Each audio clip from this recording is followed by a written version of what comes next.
Hello అండి, నమస్తే. ఎలా ఉన్నారు అందరూ కూడా? మా వారు డైటింగ్ పుణ్యం అని చెప్పేసి బొత్తుగా ఆయిల్ వాడడం మానేసేవండి. అలాగని చెప్పి ఏం వండుకుని తినట్లేదు అనుకుంటున్నారేమో. బోల్డ్ వెరైటీస్ అయితే చేసుకుంటున్నాం ఆయిల్ లేకుండా. అందులో ఒకటి ఈ కైమా కూర అనమాట. అదేనండి, మటన్ కీమా.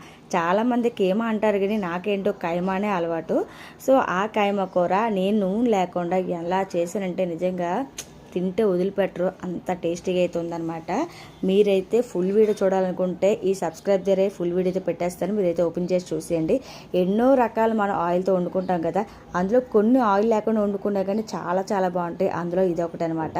మీరు ఒకసారి వండుకొని చూసారంటే కనుక అయ్యో ఇన్నాళ్ళు అనవసరంగా బోల్డ్ ఆయిల్ వాడేసామే కర్రీస్ కోసం, నూనె వల్ల కూడా బోల్డ్ కొలెస్ట్రాల్ పేరుకుపోయిందని చెప్పి చాలా ఫీల్ అవుతారనమాట. కాబట్టి మీరైతే తప్పకుండా ట్రై చేసేసి ఎలా వచ్చిందో కామెంట్ చేయండి. అలాగే ఈ వీడియో నచ్చితే కనుక ఒక లైక్ చేయడం మర్చిపోవద్దు. నా ఛానల్ అయితే సబ్స్క్రైబ్ చేసుకోండి. Thanks for watching. నమస్తే, బాయ్.